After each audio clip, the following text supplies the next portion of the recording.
Sebelum kalian menyaksikan video ini, silakan tekan tombol subscribe dan aktifkan lonceng notifikasinya agar tidak ketinggalan info menarik lainnya.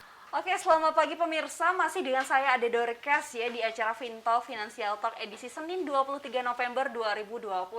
Dan sekarang kita sudah masuk ke segmen kedua. Jadi dipersilakan untuk pendengar setia Radio Guntur yang mau bertanya, yang mau menyampaikan aspirasi atau mau men-sharingkan karena punya usaha juga mau berbagi, disilahkan ya. Jadi disilahkan langsung bisa telepon on air di 23455. Ya, jadi belum ada penelpon, kita lanjut lagi nih tanya-tanya ya. Jadi ke Ibu Rencana dulu. Boleh nggak sih Bu di-sharingkan bagaimana Ibu mengelola usaha Ibu sampai saat ini? Jadi dari yang kemarin hanya mulai usaha dari butik saja Bu ya. Karena kita juga sekarang dengar sama Ibu punya foto studio juga. Jadi boleh di-sharingkan bagaimana sih proses pengelolaannya? Ya, kalau untuk butik sendiri saya mengerjakannya sendiri. Ada tim di belakang yang membantu. Ada untuk pegawai tetap itu ada 1 orang. Terus ada juga yang kerja part time. Jadi kalau misalnya pas musim-musim, nah terutama wisuda, terus mau acara nikahan itu kan pasti yang menggunakan jasa menyewakan kebaya atau pakaian yang kita miliki itu kan tinggi ya. Jadi kita perlu 1 orang lagi untuk part time. Terus kalau kegiatan studionya itu kita kerjasama dengan beberapa fotografer. Nah kalau misalnya dari pendengar setia yang mungkin juga punya hobi foto, bisa join juga dengan tim kita, tambah rame, hunting bareng. Jadi seru banget kalau misalnya kita bikin kegiatan atau foto sessionnya bareng-bareng. Selain untuk kegiatan bisnis juga bisa membantu yang baru-baru belajar, bisa menambah skill pengalaman terkait fotografer. Jadi kegiatan itu kita lakukan kolaborasi dengan fotografer dari luar. Terus ada juga kegiatan berkaitan dengan outdoor. Nah, misalnya seperti kemarin kegiatan-kegiatan organisasi IWAPI seperti itu, karena saya juga salah satu anggota IWAPI, kita juga buat kerjasama dengan beberapa pengusaha, kegiatan fashion, kemarin mungkin ada ikut juga ya, ada kegiatan lomba-lomba fashion, itu bisa juga kerjasama dengan beberapa pengusaha yang berkaitan dengan fashion. Jadi kita tidak mengerjakannya sendiri, ada tim, ada kolaborasi dengan pihak luar seperti itu. Jadi kegiatan bisnisnya kita jalankan seperti itu. Oke, jadi ke Bu Trisna nih ya. Iya, Pak Di. Oke. Ya, Bu, santai. Oke. Ya, jadi ke Bu Trisna gimana sih pandangan Ibu melihat bisnis-bisnis yang mungkin sekarang mulai bermunculan nih Bu ya? Karena di masa pandemi ini tiba-tiba aja yang kemarinnya cuma mungkin hanya sebagai tenaga pengajar di sekolah-sekolah gitu, atau menjadi tenaga pengajar di kampus-kampus gitu. Tiba-tiba sekarang udah punya usaha, udah mencuat, buka sosial media, ternyata promo ini. Jadi pandangan Ibu bagaimana sih sebagai pemerhati ekonomi ya? Pemerhati ekonomi ya. Pemerhati ya, kita ekonomi. perhatikan sama-sama gitu. Iya. Kalau menurut saya Ade ya, jadi topik kali ini kan sebenarnya ibu-ibu gitu. Dalam artian bahwa ada begitu banyak ide bisnis yang bisa kita lakukan di sela-sela waktu kita mengurus rumah tangga. Itu sudah pasti. Jadi dalam artian bahwa hidup ini selalu saya sukanya tuh adalah balance, seimbang. Jadi keluarga tetap harmonis, uang tetap masuk. Waduh, keren banget ya. Sesuai dengan filosofi akuntansi ya, betul, balance gitu ya. Nah, jadi gimana kita bisa berbisnis tanpa harus mengabaikan keluarga? Nah, itu mungkin yang agak sulitnya di situ. Sehingga pada saat kita memilih ide bisnis, setuju banget dengan yang tadi sudah disampaikan oleh Bu Rencana.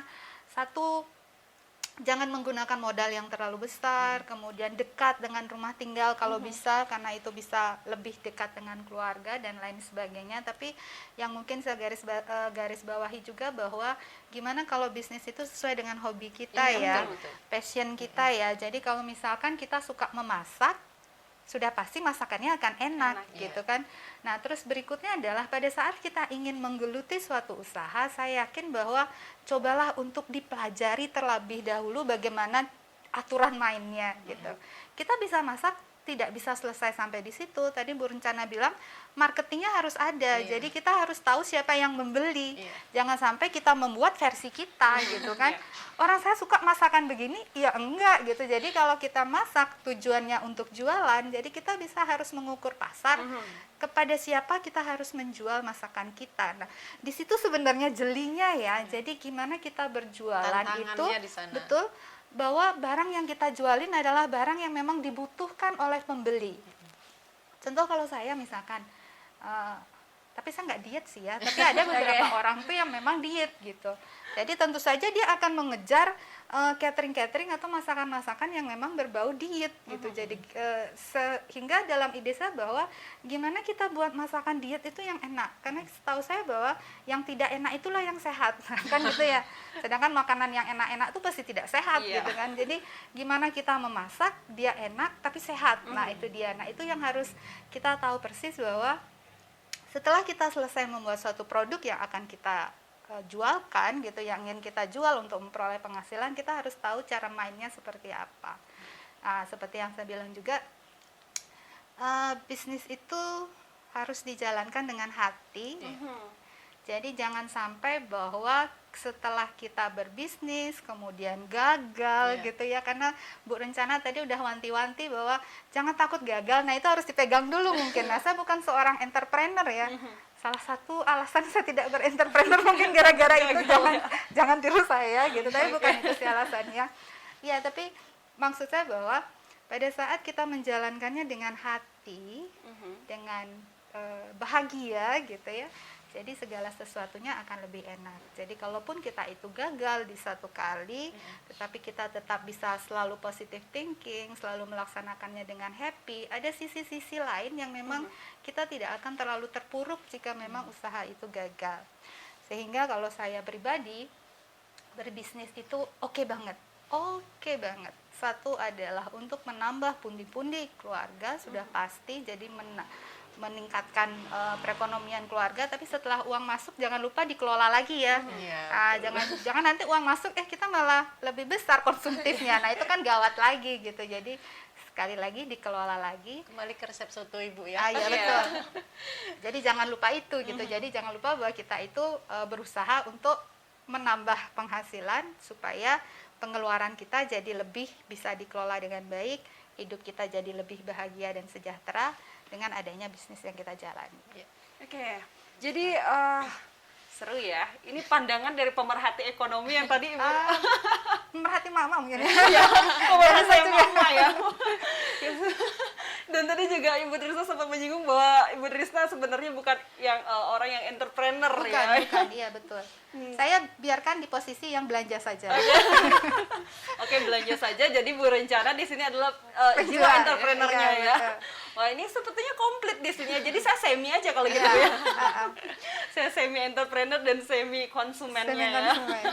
Iya. Jadi Bu, kalau melihat situasi sekarang ini, mungkin ada fenomena seseorang yang sudah punya usaha lauk pauk gitu ya. Tapi sekarang melihat Indonesia sedang ada di masa resesi, sedang ada dalam bukan keterpurukan ekonomi ya, cuman ekonomi sedang mengalami penurunan. Jadi tapi melihat usahanya yang dia jalankan itu lancar jaya, malah banyak peminatnya, banyak yang belanja karena malas masak di masa pandemi. Kok lucu ya, masa pandemi jadi malas masak jadi karena kelamaan kita WFH-nya nih. Jadi harusnya kan masa pandemi itu malah ya karena di rumah aja ya belajar masak gitu. Cuman ini peningkatan pemesanan lauk pauk gitu. Cuman ada kegalauan dan kebimbangan melihat situasi ekonomi, apakah saya harus membuka usaha lebih lebar lagi atau di-keep dulu nih, entar dulu segini aja usahanya tapi dijalankan. Menurut Ibu Trisna dan Ibu Rencana itu bagaimana? Oke, boleh dari Ibu Rencana dulu ya. Sebagai pelaku usaha ya. Sebagai pelaku usaha. Saya tinggal melengkapi aja. Oke, menarik sekali katanya resesi. Tapi kita mesti pantang menyerah untuk melebarkan usaha gitu. Apakah timingnya pas saat ini gitu ya, Ade ya, dengan kondisi penurunan aktivitas ekonomi? Kalau menurut saya dengan ide bisnis lauk pauk mungkin berkaitan dengan catering itu malah kesempatan bagus. Karena sekarang ini yang kita lihat ini adalah berkaitan dengan kebutuhan pokok ya. utama. Jadi ya bukan seperti kebutuhan sekunder lain yang mungkin masih bisa di non prioritaskan atau menjadi prioritas nomor urut belakangan gitu. Tapi kalau untuk berkaitan dengan kebutuhan utama, konsumen pasti akan membeli. Nah, itu tanda kutip berkaitan dengan apakah kita perlu melebarkan sayap-sayap ini. Saya yakin masih ada peluang. Karena kita kembali lagi siapa yang membeli. Kalau tadi ada bilang, oh ternyata banyak yang malah bosan masak, karena mungkin WFH-nya kepanjangan ya. Kalau pertama-tama baru kita melakukan PSBB, pembatasan sosial, itu mungkin lagi semangat-semangatnya ya. Mau masaknya tuh tinggi. Iya, karena tumben di rumah gitu, terus tidak ada aktivitas, jadi semangat untuk belajar masaknya masih tinggi. Tapi sekarang kalau kita lihat belakangan, saya sendiri ya pengalaman, sudah mulai dituntut untuk beraktivitas seperti biasa, pekerjaan utama kita harus diselesaikan dengan segera, jadi kegiatan memasak itu semakin berkurang, bahkan mungkin sudah bosan dilakukan. Sehingga untuk bisnis lauk pauk ini malah saya lihat peluangnya semakin tinggi. Terus aktivitas pariwisata di Bali, nah kita lihat perkembangan secara umum di Bali, pariwisata lokal sudah mulai dibuka gitu ya. Jadi untuk restoran, terus hotel, nah itu sudah mulai beraktivitas, sehingga saya yakin untuk kebutuhan apakah itu lauk pauk atau malah bahan-bahan untuk memasaknya sudah mulai mengalami peningkatan permintaan, tapi memang belum maksimal seperti sebelum pandemi ya. Jadi mudah-mudahan kalau memang betul tahun 2021 itu pemerintah sudah menemukan vaksin, terus sudah ada solusi atas pandemi COVID ini. Jadi saya yakin timingnya pas untuk saat ini kita melakukan perluasan usaha, terutama untuk kebutuhan-kebutuhan pokok. Ya, itu garis besar untuk pertanyaan tadi. Jadi peluangnya malah makin besar. Jadi kalau menurut Bu Trisna bagaimana? Oke, terkait dengan ekspansi bisnis ya, terutama di usaha kuliner seperti itu ya. Memang kalau kita lihat dari sektor usaha yang sedang berkembang sekarang ini gitu ya, di masa pandemi, sepertinya yang paling survive itu adalah usaha kuliner. Usaha kuliner adalah salah satu usaha yang memang seolah-olah dia rentan terhadap resesi, rentan terhadap situasi perekonomian, karena saya yakin bahwa everyone has it gitu kan. Jadi semua orang tuh pasti akan butuh makan gitu. Setuju juga waktu kita mulai pertama PSBB, saya rajin masak gitu rencana. Karena tiba-tiba saya stuck, ngapain ya masak gitu. Oh, coba semua resep yang ada di YouTube. Nah, setelah lama-lama bosan juga. Mulai dah kita colek-colek Grab gitu kan. Gitu dia.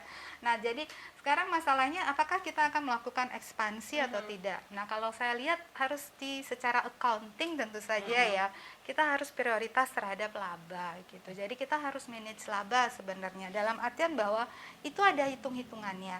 Contoh kalau sekarang misalkan dengan situasi seperti ini saja, saya melihat profit saya sekian gitu kan.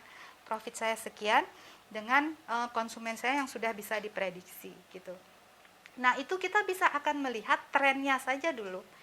Kalau kita lihat tren tuh pikiran saya nggak hanya bulanan ya, harus mainannya itu adalah years to years gitu. Minimal 2 tahun lah gitu. Jadi setahun ini kita melihat apakah konsumen kita tetap ataukah ada peningkatan.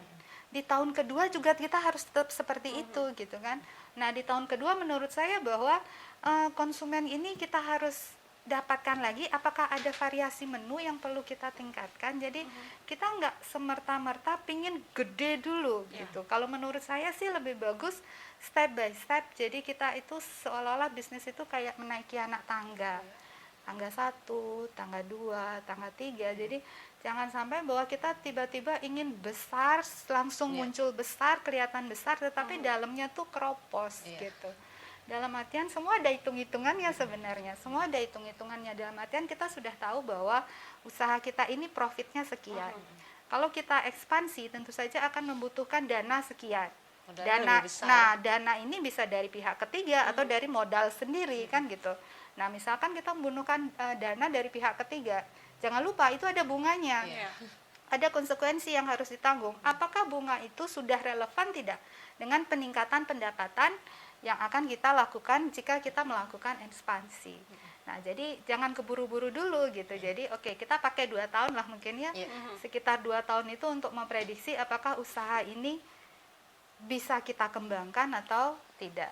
Nah, kalau bisnis kuliner itu ada beberapa bisnis kuliner yang rame tapi dengan tempat segitu aja Bu ya. Ada gitu. Jadi banyak. entah tempatnya kecil gitu tapi dia rame aja, dan saya juga pikir ini kenapa nggak buka cabang atau gimana gitu kan ya.